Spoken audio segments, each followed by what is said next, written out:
Hi again, everybody. Welcome to Inside Golf. I'm Harry Donahue today from Fieldstone Golf Club in beautiful Greenville, Delaware. Now, if you want to see what Fieldstone is all about, come back next week because we're just kind of teasing you with Fieldstone. Today, we're going to take a look at that dramatic finish to the Philadelphia Section PGA Annual Championship recently held at Concord Golf Club.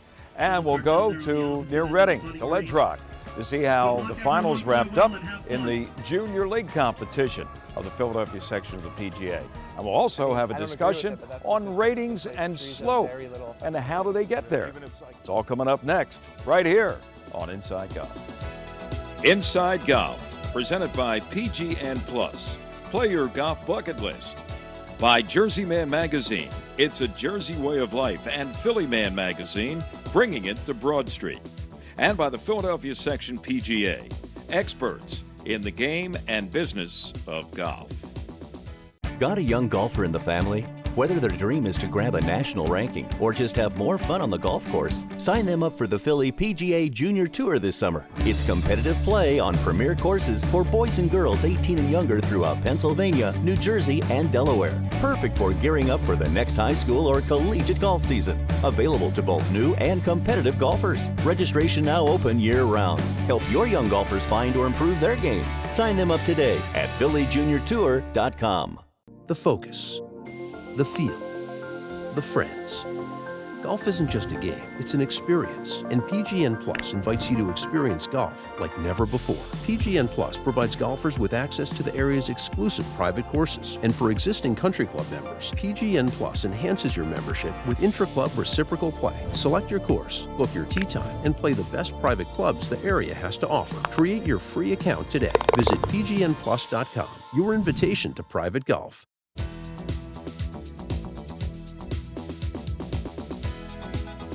Welcome back to Inside Golf. Recently out at Concord Country Club, they had the final round of the annual Philadelphia Section PGA Championship. And boy, was it some final round. A lot of drama. And here's how it unfolded. The final round of the Philadelphia Section PGA Championship at Concord looked like a cakewalk for Applebrook's Dave McNabb. But with a 4-shot lead over his playing partner Steve Swartz from Conestoga, McNabb ran into trouble on number 16.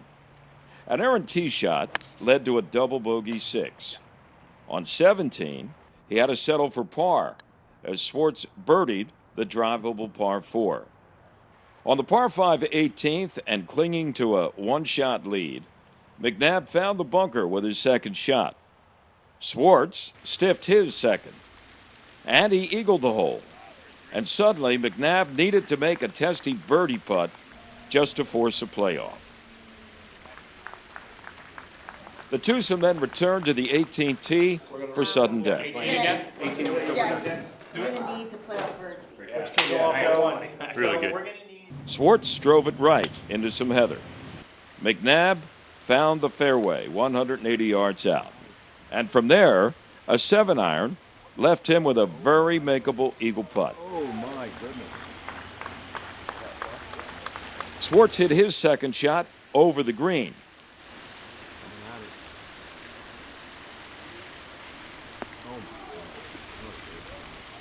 And McNabb made his putt to capture his first sectional championship.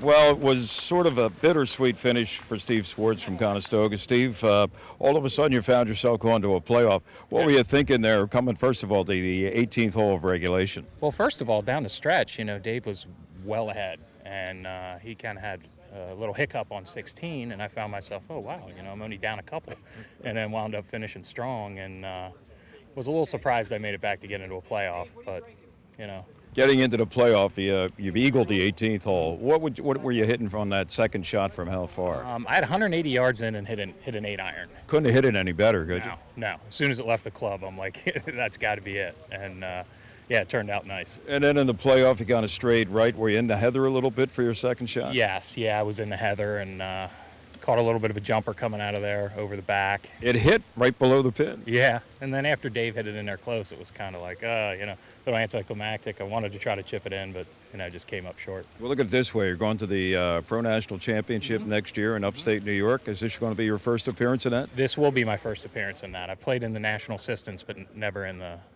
Club Pro. Okay, well, congratulations. Like I said, a little bittersweet, but at least Thank you. next year you got something to look forward to. Thank you. Appreciate it. Thanks, Steve. Well, here's our champion, Dave McNabb from Applebrook, and your name for the first time shows up now on this trophy with a lot of big names from the Philadelphia section. Congratulations. Thanks, sir. I appreciate that. You know, it got a little shaky there down the stretch. Tell us about the last 3 holes of regulation here. I told Donnie I always like to make these kind of things interesting while I'm out there. You did that, my friend. I did it again, yeah. I was cruising right along, and I hit a drive in the trees on 16 and hit what I thought was a good punch shot out. Ended up in the right rough about 70 yards and hit what I thought was a pretty good shot. Caught it a little high in the club face down in front of the green. Pitched it up 8 feet from the hole and missed that one. Stevie then birdied the drivable 17th, right? Steve hit a great drive on 17, just right of the hole, right of the green, and hit a nice pitch shot up there about 3 feet. I left my putt about that short for birdie, and then he's got to go and knock it on the green about 8 feet, or probably about 4 feet on 18. And you made a great birdie just to get into the playoff. Yeah, just snuck it in the left edge there, but a little roundabout. Yeah, it's a little bit. But then I was fortunate. I hit a really, really good drive on 18. And I said, come on, we just need to make one more good swing. And I was fortunate enough to make a great swing and get it in there about 6 feet right below the hole. And yeah, that was what you hit. How far were you on that second shot to 18 in the playoff? 162 yards. And you 7-iron stiff. 7-iron stiff, yeah. Best 7-iron of my life. It's a great way to finish the season. And hold up that check. So here it is, $8,000 to the winner of the sectional championship, Dave McNabb. Now you're going back to the PNC. I am. Back to Verona, New York at Turning Stone, where I've been before, and I really love the golf course and love the venue, so hopefully we'll have the same kind of success up there. Well, the folks at Applebrook, I know, are in a congratulatory mood, as we are too. Congratulations, champ. Thanks, sir. I appreciate it. Say hello to everybody back home. Wow, what a finish. And the executive director of the Philadelphia section of the PGA of America, Jeff Surratt, I don't think you could have even written that script. No, that was a little more exciting than I'm sure everybody was looking for. The fans and the folks watching the golf today really enjoyed it, but I don't know if Dave really enjoyed those last 3 holes, but he got the deal done in the end. It was fantastic golf. It's been exciting last few days here and also down the road at Fieldstone, right? That the 2 courses shared the section championship. Tell us about what went on, the Pro-Am, the whole thing. Sure, yeah, this is our championship week. So it starts with the Marinello Tournament of Champions Pro-Am that benefits the Variety Club. This year looks like we're going to raise about $50,000 out of the Pro-Am for Variety, the children's charity, which is fantastic. It's been our staple charity for almost 40 years now. So, that's a great kickoff to the week. And then this year we had 176 players tee it up, I want to say, and we split it between here and Fieldstone. So Concord and Fieldstone split the field. Players play, they flip second day, and then we cut to the low 60 in ties. The nice thing about this event, as it is for most of the sections around the country, it's a qualifier for the PGA National Championship. So our top 12 players will actually get to play at Turning Stone next June for the National Championship. That's pretty special. Of course, the winner, Dave McNabb, in a playoff, 55 holes it took him to get there.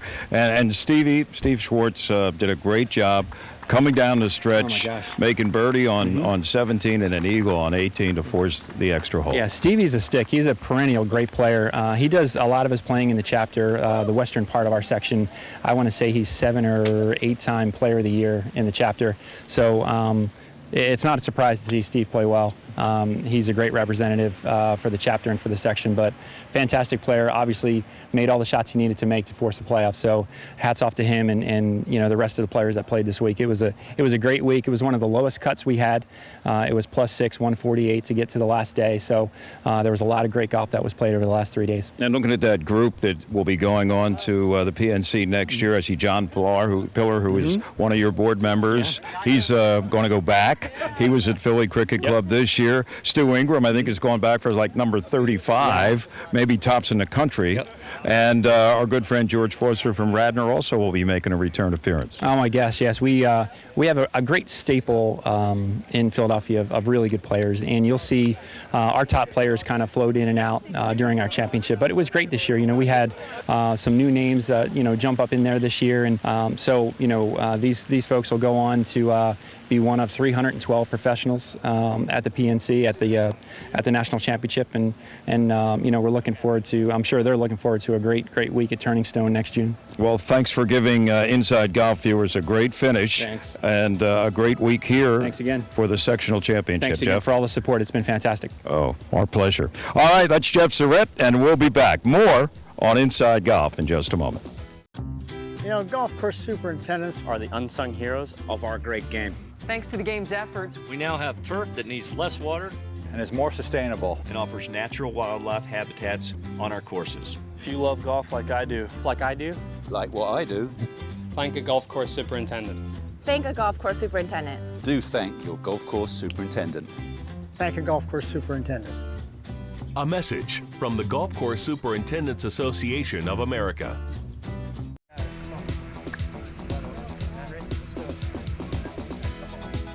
Welcome back to Inside Golf. It's time to take a trip up to near Reading to the Ledge Rock Golf Club, which recently hosted a pretty special event.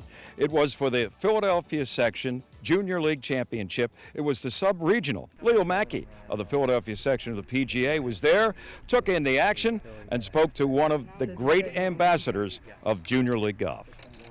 Thanks, Harry. We're here with Andy Miller, Director of Instruction at Ledge Rock Golf Club. And Andy, kind of take us through today. Thank you so much for hosting, first of all. This is the one-day all-star championship for our section. And PGA Junior League is basically like Little League for golf, correct? Correct, yeah. We started, actually, Jared Mills put together a team this year here. And we had 10 kids on our team, which is great because it was the first year that we did it here. And when we heard that the opportunity was available to host this event, we jumped on it because we just think we've got a fantastic facility here. And we wanted the kids to be able to experience it. And it's Little League golf, so it's basically 9-hole matches, and each 9-hole match is broken up into 3 3-hole matches. So there's 12 total points available in a match, and everybody gets involved. The kids read each other's putts and help with club selection and things like that. If you haven't experienced watching it or being a part of it, it's really a fantastic program. It is cool seeing the kids kind of like help each other out and read each other's putts and tell them what club to hit and stuff. All right, so tell us about who's playing today, what the format was as far as matches go today. Okay, so today is essentially the Final Four. One team couldn't make it, so we had a semifinal match, which was Philly and Lancaster. And then Wilkes-Barre got a bye because there wasn't anybody to play. It's a scramble, so it's a 2-person scramble. Pick the best shot, go play 3 3-hole matches. And it's for kids 13 and under, so if you're interested, please go to that website and get involved somehow at a local club. And today we got a chance to go see some of the play action today. It was really good. Talk to some of the parents, and here's what we found. Going to number 1, if you want to go ahead and start heading that direction. We're going to have MJ and Drew from Wilkes-Barre. And then I will take the last group out to hole number 7. We're going to take the shuttle cart down there on the opposite end of the putting green. Good luck, everyone. Play well and have fun.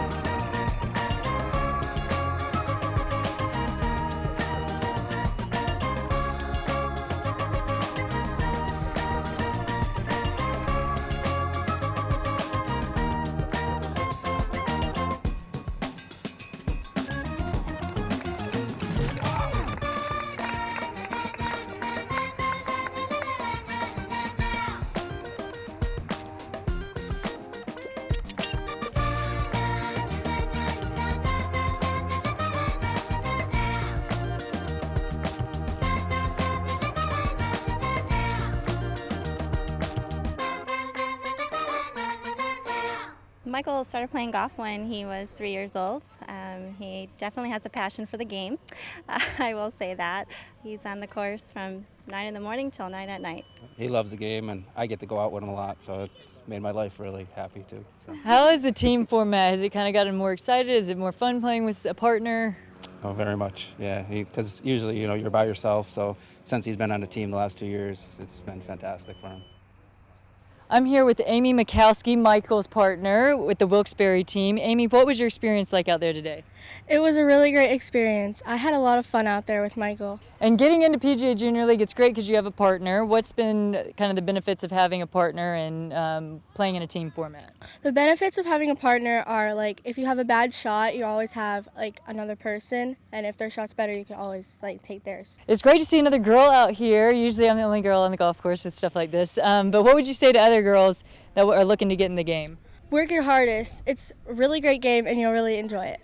Kevin, how's your team doing today? You know, so far I think that we've been very blessed to get out here to play at Ledge Rock, and they're doing well. You know, I think the first team is like 1.5 to a half after a couple flags. Okay, and that's after 3 holes. Each flag is after 3 holes. Each flag is 3 holes. So the first group is they're on their last leg now. So we'll see what happens. Perfect. And how many kids do you have today? We have 10 on our team. Actually, I brought my little alternate with me just in case of any emergency. But each team has 10, and we're out there battling. So. Perfect. Well, good luck to you. Thank you very much. Jared, thank you so much for hosting today. This really is a great facility. I've heard nothing but good comments about it. Yeah, you know, we've got a wonderful golf course out here. It's Reese Jones design. We've got the kids playing about 2,300 yards today. Golf course is in great shape for them, and you know, it's a treat for them. Not many of these kids ever get out this way. And yeah, we're just happy to showcase the golf course. Well, I know everybody's really enjoyed it. They seem to have a great time today, and they're about to start their final match, correct?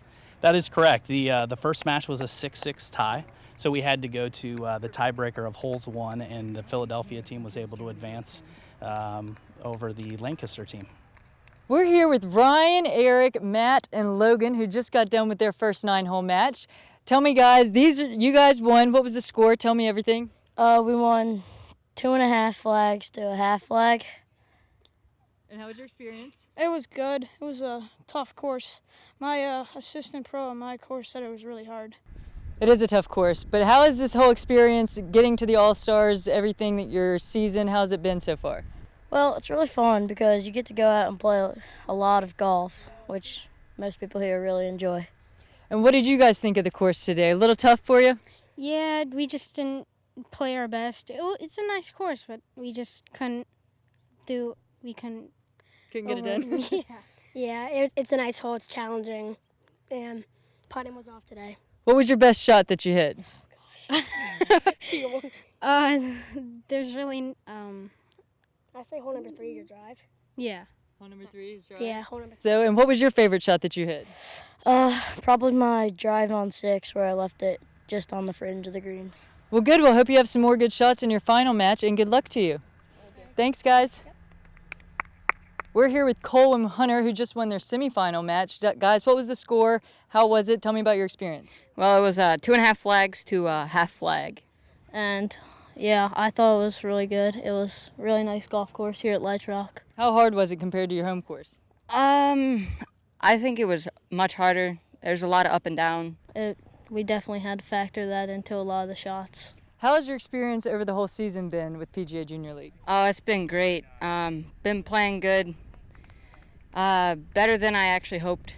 So it's a lot of fun. It's a lot of fun competing against other players. They're really good. Well, good. You guys are obviously a good team, and we wish you luck in the finals. Thank you much. We just interviewed Hunter. We're here with his parents now. Congratulations on the big win. Hope he does well in the finals.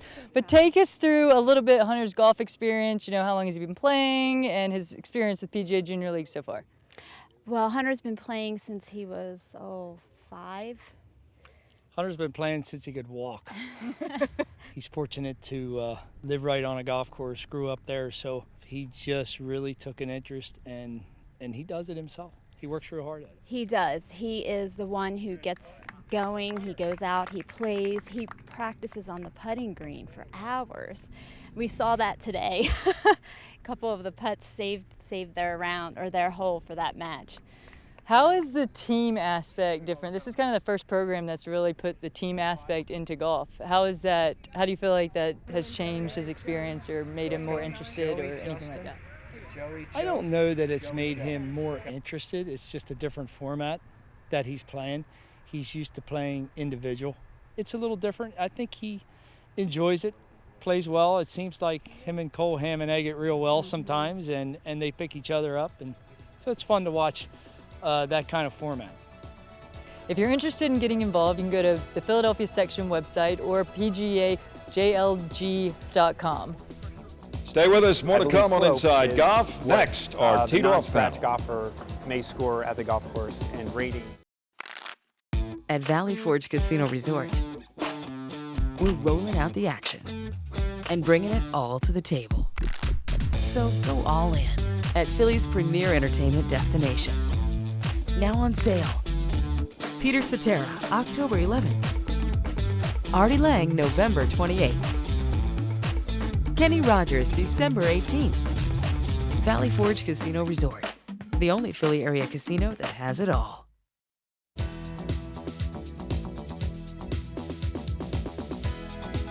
Welcome back. Inside Golf continues. Time for our Teed Off panel. Today we are back at the Valley Forge Casino Resort in King of Prussia.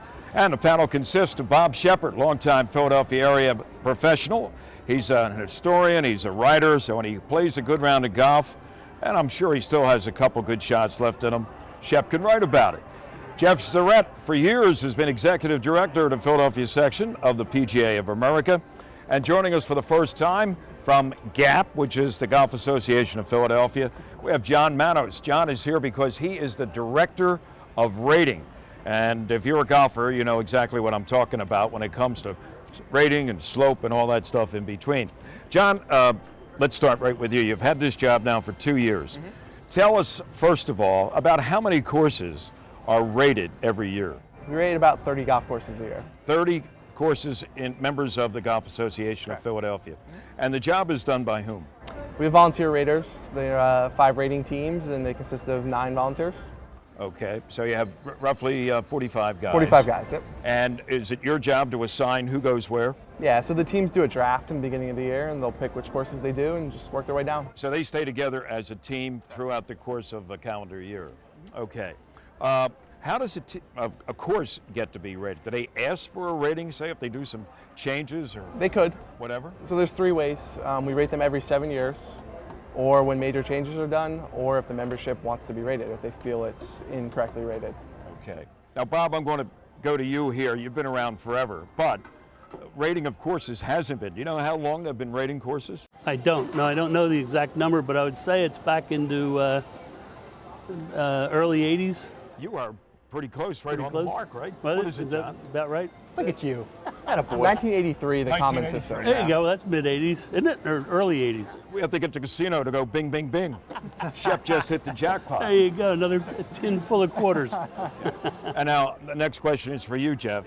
Do you know what slope and rating mean?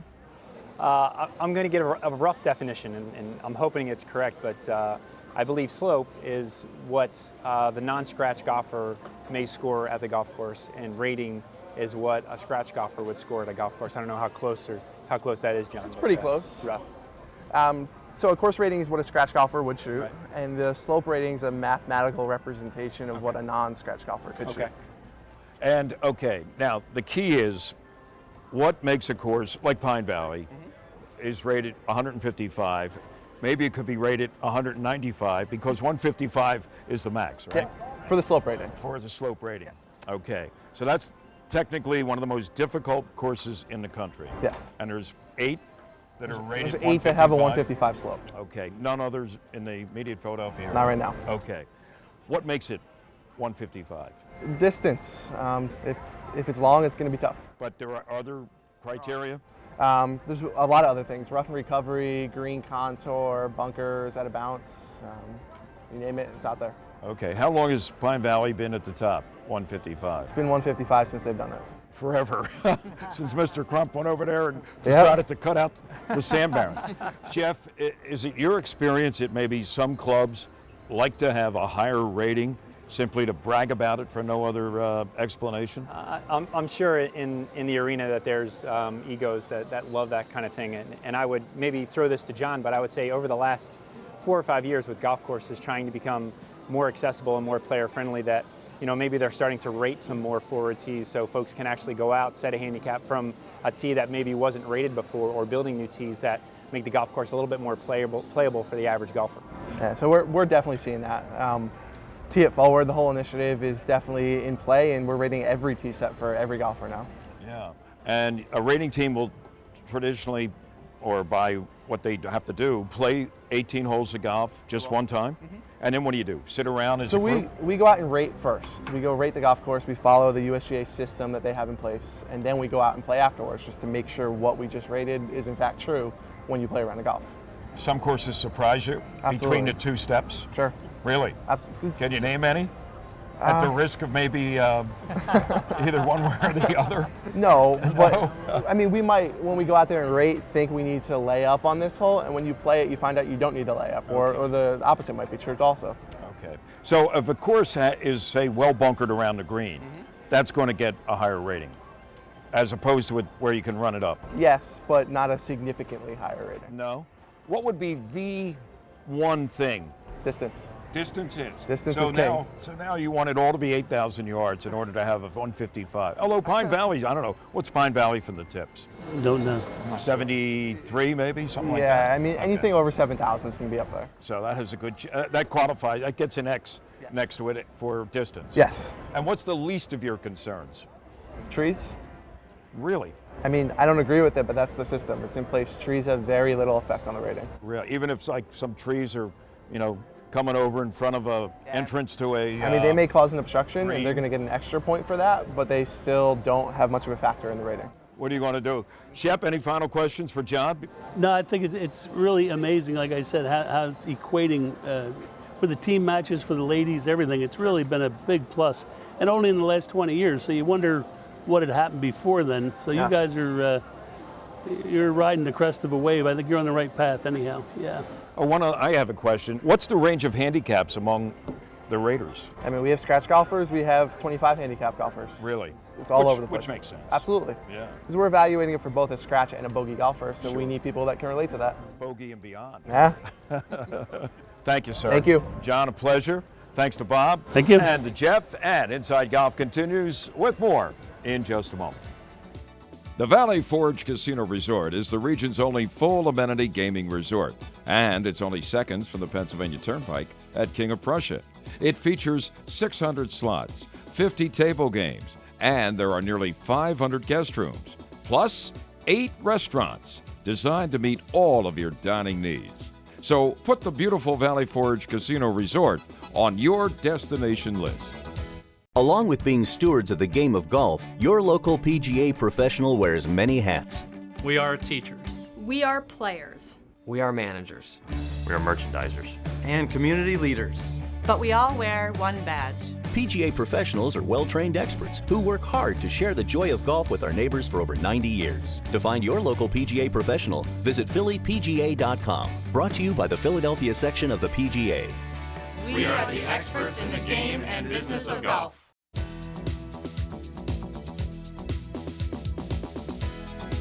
Well, that's it for this week's edition of Inside Golf. Hope you enjoyed the show. And next week we'll be here at Fieldstone in beautiful Greenville, Delaware. Take a look at the rolling hills. It's sort of like the horse country of Delaware, right outside of Wilmington. And it is some property and a great golf course. And we'll take a look, show you all about Fieldstone next week here on Inside Golf. I'm Harry Donahue. Remember, no matter how bad it's going for you out there, don't pick up. And we'll see you next week right here from Fieldstone on Inside Golf. Inside Golf, presented by PGN Plus.